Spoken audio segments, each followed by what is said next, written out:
കേരളത്തിന്റെ രാഷ്ട്രീയ ചരിത്രത്തിൽ ആദ്യമായി ഭരണത്തുടർച്ച ഉണ്ടാക്കിയ മുഖ്യമന്ത്രി പിണറായി വിജയന്റെ ജീവിതയാത്ര സംസ്ഥാന രാഷ്ട്രീയ ചരിത്രത്തിലെ നിർണായകമായ ഏടുകളാണ്. പാർട്ടി ഗ്രാമത്തിൽ പിറന്ന പിണറായി വിജയന്റെ ജീവിതയാത്ര കുട്ടിക്കാലം മുതൽ തന്നെ പ്രതിസന്ധികൾക്ക് നടുവിലൂടെയായിരുന്നു. പിണറായി വിജയന്റെ ജീവിതയാത്രയിലേക്ക് ക്യാമറ തിരിക്കുകയാണ് 24. കണ്ണൂരിലെ പിണറായിയിൽ നിന്നും ദീപക് തർപ്പണത്തിന്റെ സ്പെഷ്യൽ റിപ്പോർട്ട്. മുഖ്യമന്ത്രി പിണറായി വിജയന് ഇന്ന് 80-ാം പിറന്നാൾ. 1939 പാർട്ടി പിറവിയെടുത്ത അതേ ഗ്രാമത്തിലാണ് പിണറായി വിജയൻ 1945 ജനിച്ചത്. പിണറായിയുടെ 80-ാം പിറന്നാൾ ഒരു കാലഘട്ടത്തിൻ്റെ രാഷ്ട്രീയ ചരിത്രത്തിൻ്റെ അടയാളപ്പെടുത്തൽ കൂടിയാണ്.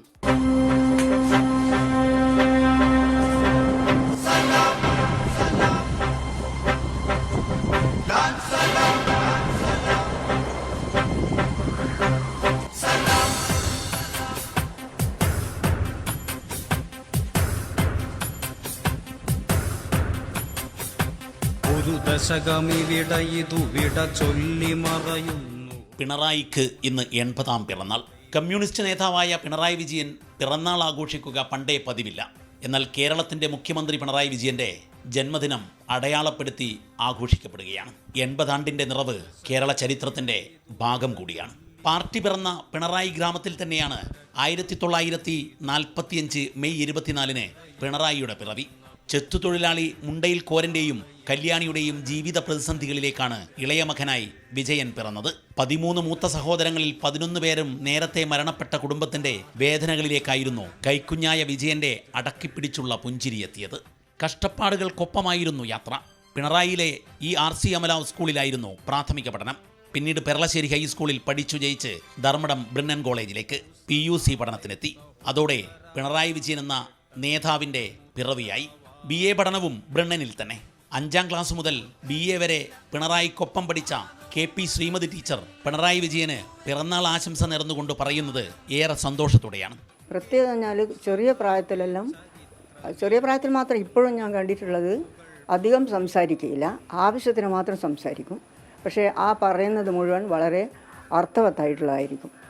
പിന്നെ ബ്രണ്ണൻ കോളേജിൽ പഠിക്കുന്ന സമയത്ത് ഈ സമരമുഖത്തുള്ളതും അത് നന്നായിട്ട് ഓർമ്മയുണ്ട്. അതേപോലെ പെരളശ്ശേരി സ്കൂളിൽ പഠിക്കുന്ന സമയത്ത് നമ്മൾ സഹപാഠികൾക്ക് വേണ്ടി പിന്നെ വോട്ട് പിടിക്കുന്നതും. 17-ാം വയസ്സിലാണ് പിണറായി വിജയന്റെ ആദ്യ രാഷ്ട്രീയ പ്രസംഗം. ധർമ്മടം പഞ്ചായത്തിലെ ഈ ചെറുക്കുനിക്കവലയിലായിരുന്നു ആദ്യ പ്രസംഗം. അന്നുതന്നെ ആ ഉറച്ച ശബ്ദം പാർട്ടിയുടെ ശബ്ദമായി മാറുമെന്ന് അക്കാലത്തെ നേതാവ് ചെങ്കൊടിക്കണ്ണൻ പറഞ്ഞു. തെറ്റിയില്ല, അത് യാഥാർത്ഥ്യമായി. പാർട്ടിയുടെ എക്കാലത്തെയും ഔദ്യോഗിക ശബ്ദമായി അത് മാറി.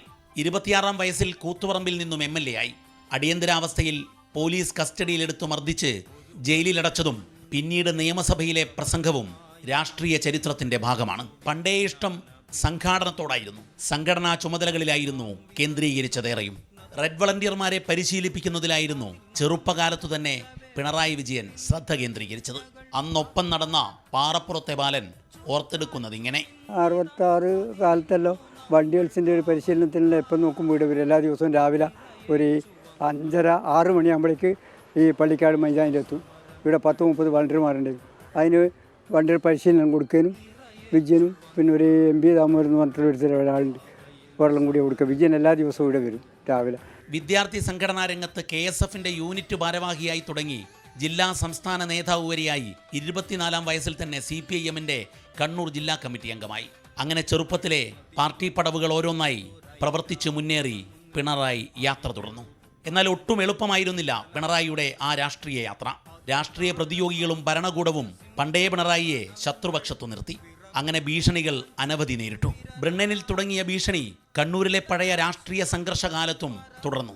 1996-ൽ EK നായനാർ മന്ത്രിസഭയിലെ വൈദ്യുതി മന്ത്രിയായി ഭരണമികവിൽ പേരെടുത്തു പിണറായി. മലബാറിലെ തെരുവ് വിളക്കുകൾ കത്തിത്തുടങ്ങിയത് അക്കാലത്താണ്. കുട്ടികളുടെ മണ്ണെണ്ണ വിളക്ക് വെച്ചുള്ള പഠനത്തിന് അറുതിയായതും അന്നാണ് നിന്നും ഓർക്കുകയാണ് വടക്കേ മലബാർ. എന്നാൽ വൈകാതെ മന്ത്രിസ്ഥാനം ഉപേക്ഷിക്കേണ്ടി വന്നു. വീണ്ടും പാർട്ടി സംഘടനാ രംഗത്തേക്ക് സംസ്ഥാന സെക്രട്ടറിയായി ചുമതലയേറ്റു. ചടയൻ ഗോവിന്ദന്റെ മരണമായിരുന്നു അതിനു കാരണമായത്. എന്നും പാർട്ടിയും പ്രവർത്തകരുമായിരുന്നു പിണറായിക്ക് പ്രിയം. അത് സാധാരണ സഖാക്കൾ ഓർത്തെടുക്കുന്നുമുണ്ട്.